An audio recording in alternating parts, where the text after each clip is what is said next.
Olá, pessoal.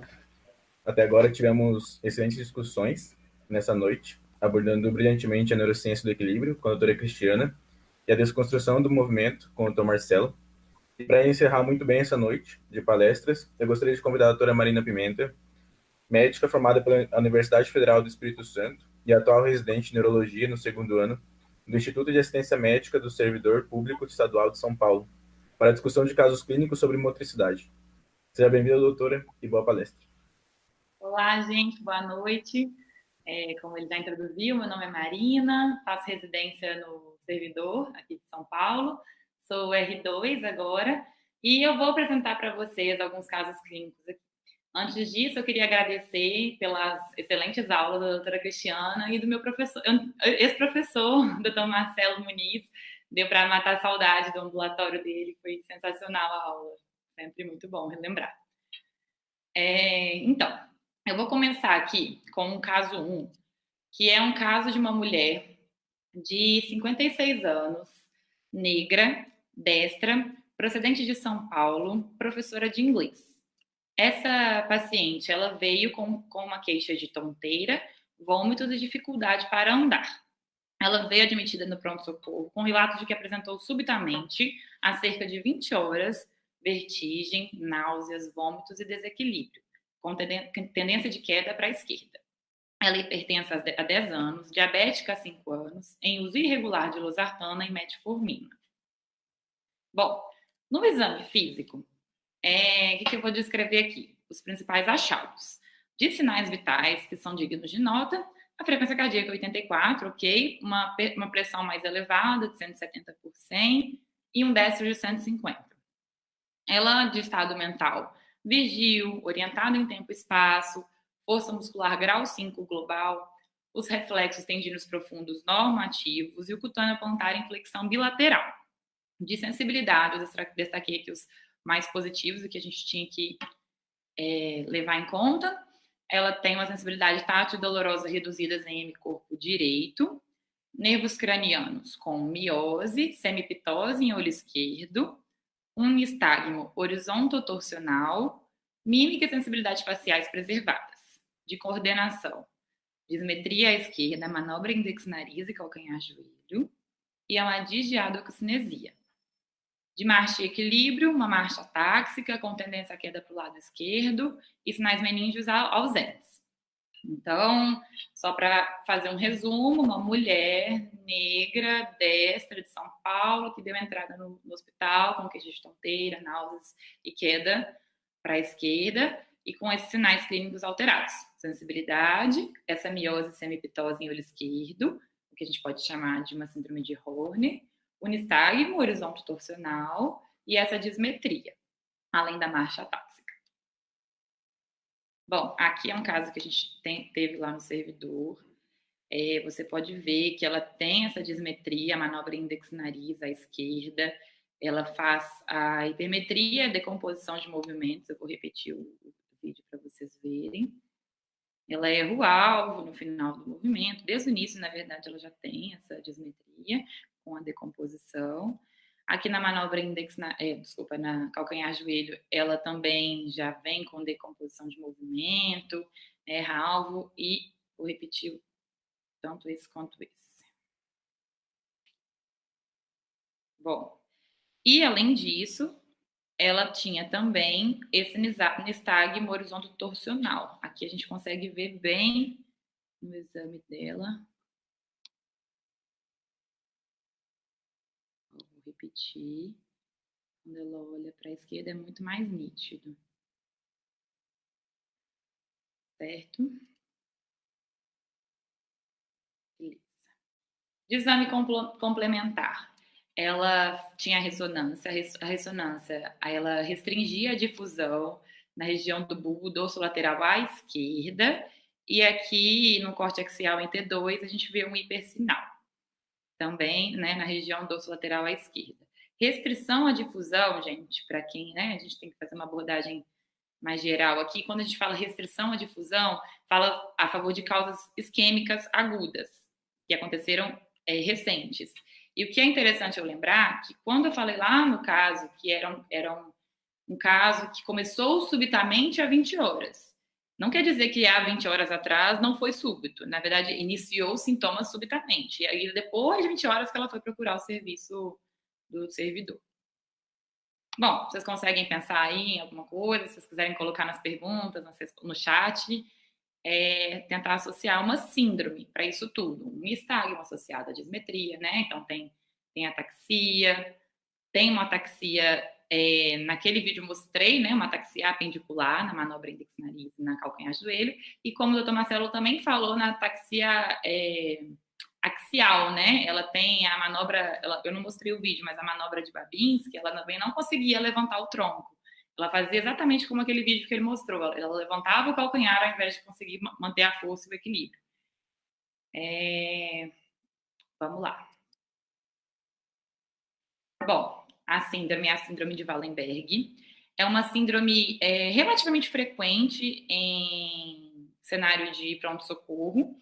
Ela entra numa síndrome vestibular aguda, e eu lá na frente ainda eu vou diferenciar ela de outras causas. A síndrome de Wallenberg, ela é um infarto em região de artéria cerebelar posterior inferior, que é o que a gente chama de PAICA aqui, né, no Brasil, ou de artéria vertebral. As manifestações clínicas principais dela é início súbito com vertigem, nistagmo, que estão localizados no núcleo vestibular inferior e pedúnculo cerebelar inferior. Exatamente onde está circulado de verde, é toda a localização do bulbo dorsolateral. Náusea e vômitos na área pós-trema, disartria e disfonia no núcleo ambíguo e soluços, que pode acontecer também no centro respiratório da formação reticular. Então, aqui, ó, essa imagem é bem legal, porque ela consegue descrever a síndrome por completo. Não necessariamente todo mundo que tem Wallenberg vai ter tudo, né, exatamente. Mas pode acometer, então, fazer síndrome de Horner, nistagmo, disartria e disfagia, e tem alteração de sensibilidade na face, do mesmo lado da lesão, e no hemicorpo do outro lado, é contralateral. Então, no hemicorpo é contralateral e na face é do mesmo lado, alteração de sensibilidade. E a alteração de sensibilidade é de tátil e dolorosa. A ataxia é sempre do lado da lesão. Então, lá no nosso caso clínico, eu falava, né, que ela tende a cair para o lado esquerdo.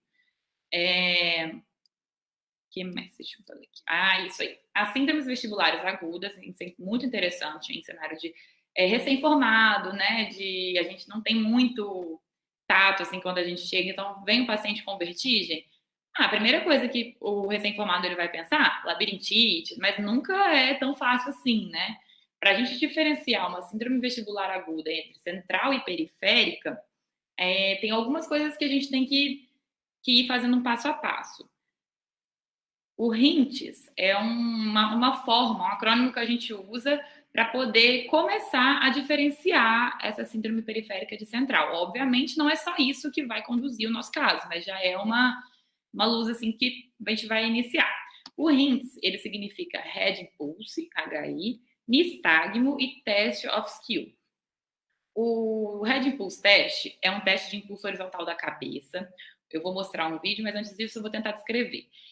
Você vira lentamente para o lado que você quer fazer o teste e depois você volta para a posição central abruptamente. E se tiver o olhar da pessoa, ela não tiver conjugado com a mudança de posição, esse teste está alterado. Eu vou tentar mostrar aqui nesse vídeo. Eu acho que mais para frente fica um pouquinho melhor, mas aqui a gente já vai conseguir ver. Quando ela vira para a direita, não vai estar alterado.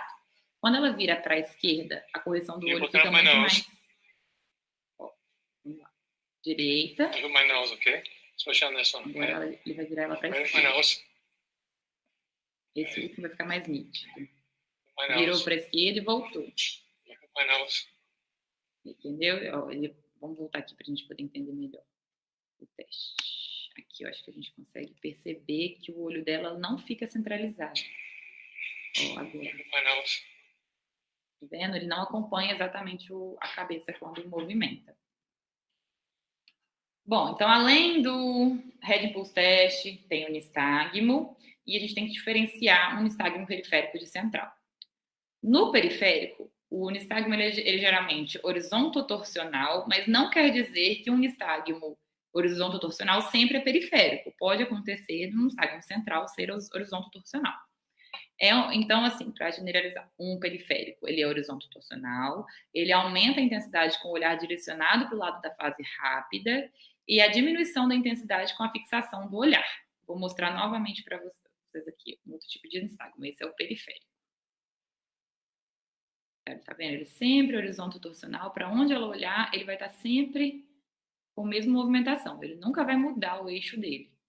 E quando fixa o olhar, ele diminui a intensidade. Aqui eu não fixei o olhar, mas sempre, ó, de ladinho, nada. Não muda a direção, independente da direção. O nistagmo central, ele, igual eu falei, ele pode ser horizontotorsional, mas ele pode ser vertical, ele é multidirecional. E ele muda a direção de acordo com a direção do olhar, que é o chamado gaze evoked. Ele não se altera com a fixação do olhar, diferente do nistagmo periférico, que quando fixa ele vai diminuindo a intensidade. Então aqui, esse aqui ele é mais central. Tá vendo que ele faz uma verticalização, às vezes ele fica mais pro lado. Ele tem um sinal que a gente chama de upbeat, quando olha para cima, ele começa a fazer vertical. O downbeat também tem aqui, começa a fazer um nistagmo vertical. E olhar fixado também tem nistagmo. Certo? E o terceiro ponto que a gente tem que olhar numa avaliação de PES, isso tudo é avaliação clínica, não pedi exame de imagem hora nenhuma num paciente que chegou com vertigem no pronto-socorro, por exemplo. Então, você vai lá, viu o nistagmo, agora você vai avaliar o skill deviation, que é outro teste. Ele avalia a simetria entre um olho e outro. E se tiver uma assimetria, é uma alteração no tônus vestibular central. Então, o skill deviation alterado, ele fala a favor de uma origem central da vertigem. Ó, aqui está muito mais baixo o olho dele do que esse olho. Esse está mais... Tem uma hipermetria, ó, um olho mais alto aqui, ó. Certo? Conseguem ver que está desalinhado? Posso repetir um pouco mais só para vocês perceberem. Até sem cobrir. Isso que ele faz chama cover não cover. É um teste de sensibilidade da manobra.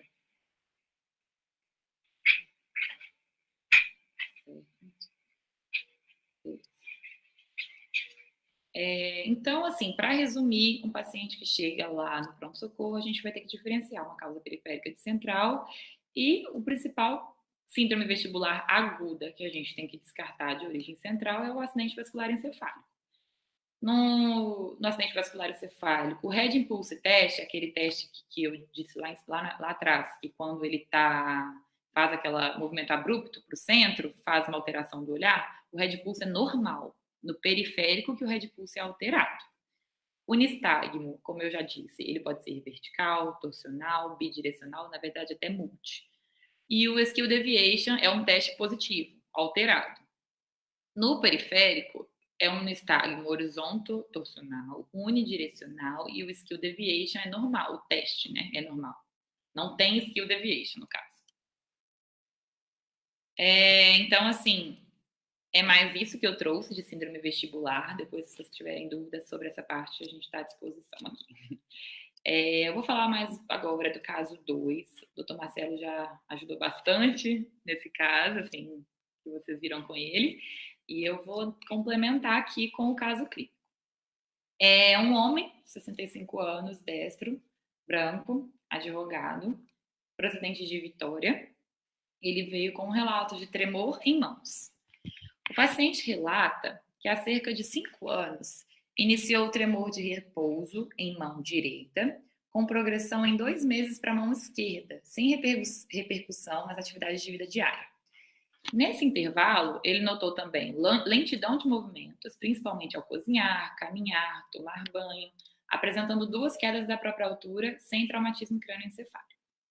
A sua esposa relatou sono agitado, com chutes e socos durante a noite, chegando até a cair da cama e fraturar a perna. Referiu humor deprimido, com isolamento social e apatia. De antecedentes, é um paciente previamente rígido, sem comorbidades, não faz uso de medicamentos. A esposa relatou que ele não sentia mais o aroma da comida que ela cozinhava. Ela percebeu que havia uma hiposmia aí nos últimos anos e tinha também um hábito intestinal constipado há mais de 10 anos. Ao exame físico desse paciente, a gente viu um paciente vigil, orientado no tempo e espaço, com humor deprimido, e o mini exame do estado mental dele é de 30 pontos. Para quem ainda não sabe, o mini exame do estado mental, ele é a pontuação máxima, tá? Então, o cognitivo dele era normal. A força muscular grau 5 global, reflexos tendinos profundos normativos, cutâneo plantar em flexão bilateral, sensibilidade superficial e profunda sem alterações. Os mais alterados, ele tinha uma motricidade com bradicinesia observada ao fingertip e ao abrir e fechar de mãos, sendo direita maior que a esquerda, não observado em membros inferiores. Havia também um tremor de repouso bilateral em mãos, pior à direita. Do tônus, tinha uma hipertonia plástica, pior à direita com roda denteada, de nervos cranianos, musculatura ocular extrínseca preservada, pupilas isofotorreagentes, palato simétrico e de alteração uma hipomimia facial. Marcha e equilíbrio, marcha em pequenos passos, o freezing, a perda do balanço passivo do braço direito e o virar era em bloco. A gente já viu alguns vídeos, mas eu vou trazer mais alguns para a gente fixar, porque é uma doença é a principal doença das síndromes parkinsonianas, né? Então a gente tem que falar sobre ela aqui. Na verdade, eu já dei um spoiler da hipótese diagnóstica. Enfim, o vídeo aqui a gente consegue ver à direita esse tremor. É um tremor de pronação, supinação, abdução, adução. Eu vou descrever um pouco melhor o tipo de tremor lá na frente. Você vê que já é um paciente. Não é o paciente, tá, gente? Esses são vídeos que eu peguei pra gente para ver mesmo, mas não é esse paciente. É um paciente já em estado avançado, que você vê que tem até tremores em perna. Já começa a ter uma fase bem mais avançada da doença. O lado esquerdo também já tem tremor, já é uma doença bem mais incapacitante. Aqui é uma manobra de fingertip, a gente consegue ver. Tem uma redução da amplitude, a bradicinesia para fazer o movimento. O examinador tenta abrir e ela ainda continua fazendo o movimento de bradicinesia.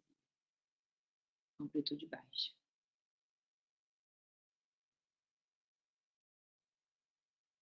Chega um momento que congela. Assim.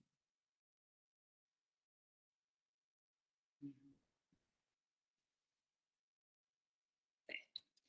O próximo vídeo, ele descreve a marcha desse que parece com a desse paciente que a gente viu. Só que aqui é de uma forma bem mais exacerbada. É um caminhar em passos curtos, com o centro de gravidade para frente. Ele faz um freezing no início do movimento, em pequenos passos. Aí você consegue ver até tremor nas mãos dele. O virar em blocos, ele faz isso agora, na hora de retornar.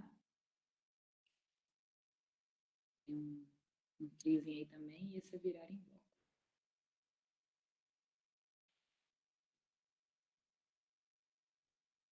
Ele retorna também em pequenos passos. Dificuldade para sair. Iniciar o movimento. Bom, tá bem clássico, né? A hipótese diagnóstica principal, doença de Parkinson. A doença de Parkinson, ela, brevemente, né, só para resumir, é uma degeneração da substância negra mesencefálica com a depressão de dopamina na via nigrostriatal. Os sinais cardinais motores são aqueles que a gente já comentou na aula do Dr. Marcelo, que é o tremor de repouso, que é o sintoma mais comum, 85% dos pacientes têm. A hipertonia plástica, que é o sinal da roda denteada. Bradicinesia e instabilidade postural. Os sintomas não motores também são muito importantes. A gente viu já alguns sintomas não motores no caso que eu passei. Eles podem preceder os sintomas motores, geralmente precedem, na verdade. Podem ser alteração do olfato, como eu disse lá, que ele tinha hiposmia, era um paciente que não sentiu o aroma da comida, ele tinha demência, depressão. É muito comum a gente ver também o paciente com dermatite seborreica, distúrbios comportamentais do sono REM, então tem sono agitado, muito pesadelo. No nosso caso também tinha chutes e socos, ele chegou a cair da cama, fraturar uma perna, uma doença que tem repercussões bem acentuadas. E a desautonomia, pode ter a hipotensão postural, então é sempre importante a gente aferir a pressão no paciente sentado, deitado, em pé, no ambulatório, né? Geralmente esses pacientes chegam em ambulatório. Taquicardia ao repouso, pode fazer uma incontinência urinária ou até uma retenção urinária, e a constipação intestinal, como eu disse lá naquele caso nosso, o paciente tinha, né? Constipação há 10 anos, para você ver que os sintomas dele são sintomas há 5, e ele tinha sinais não motores há 10. E o que eu tenho que falar aqui? Os sinais cardinais motores, eles são basicamente assim, o início do nosso diagnóstico. O que acontece? O diagnóstico da doença de Parkinson, ele é clínico e é por exclusão. Então, quando você você está pensando nisso, você tem que primeiro ver. O paciente tem bradicinesia? Tem lentidão dos movimentos, né? Tem que fazer todas as medidas primeiro. Teve bradicinesia? Ele tem tremor ou hipertonia plástica? Sim. Então, você tem que pensar na doença de Parkinson. Não precisa ter os 3 ao mesmo tempo. Então, se ele teve bradicinesia e tremor ou hipertonia, então bradicinesia sempre tem que existir, aí abre o caminho. Além disso, você afasta parkinsonismos secundários, como eu disse aqui, medicamentoso, no caso a metoclopramida, flunarizina, haloperidol, que são remédios que a gente vê muito parkinsonismo, causas vasculares, traumas, hidrocefalia, demência de Lewy. Você descartando, não vou me prolongar aqui falando dos parkinsonismos secundários, mas se você descarta, e além disso, você dá a dopamina e o paciente melhora, então você tem ausência de red flags para outras doenças. Você tem bradicinesia com outro sintoma e você tem melhora com a dopamina, aí você tem que pensar na doença de Parkinson. Eu vou trazer aqui agora um diferencial importante que chega, né, para a gente e a gente não pode deixar errar, pecar a diferença entre um tremor parkinsoniano e um tremor essencial. O tremor essencial, ele é um tremor postural, um tremor de ação. É aquele tremor que a gente viu no vídeo, do paciente segurando o copo, não conseguindo fazer o movimento de colocar água de um copo para outro. A frequência é geralmente moderada a alta, 6 a 12 Hz. Geralmente tem baixa amplitude, na maioria simétrico. Pode começar ele é assimétrico, mas nas fases mais avançadas da doença, ele se torna simétrico. E uma coisa interessante é que o tremor essencial ele é mais comum quando ele acomete cabeça e pescoço do que a doença de Parkinson. E geralmente afeta membros superiores. É muito difícil você ver tremor essencial em membros inferiores. Outra coisa interessante que é o tremor essencial ele melhora com a ingesta de álcool, assim, a inibição de álcool ele melhora. E o tremor parkinsoniano ele é um tremor de repouso, ele geralmente a frequência dele é entre 3 a 7 Hz, de alta amplitude, ele é assimétrico, quando tem a fase mais evoluída vai ter ambos os lados, porém sempre um mais intenso que o outro. E o que é mais interessante também é que a mandíbula e lábios é mais acometido no tremor parkinsoniano do que no tremor essencial. E como eu disse lá naquele vídeo que eu descrevi, é um tremor de abdução, adução, pronação, supinação, que é o que a gente chama de tremor em contar moedas. E outra coisa interessante aqui é que o tremor parkinsoniano, o Parkinson, né, em si, ele vem com sintomas não motores. O tremor essencial, ele não vem com sintomas não motores. Então, isso aí também já abre um diagnóstico diferencial que a gente tem que ficar descartando o Parkinson e pensar mais no essencial. Eu vou mostrar esse vídeo aqui para vocês.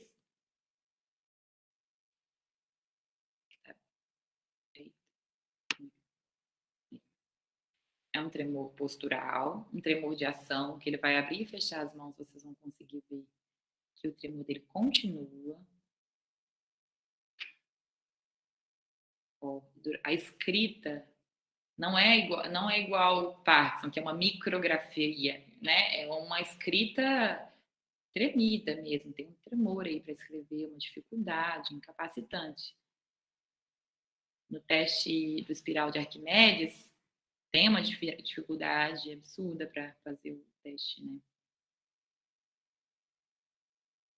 Ele vai repetir a escrita. E é isso, pessoal.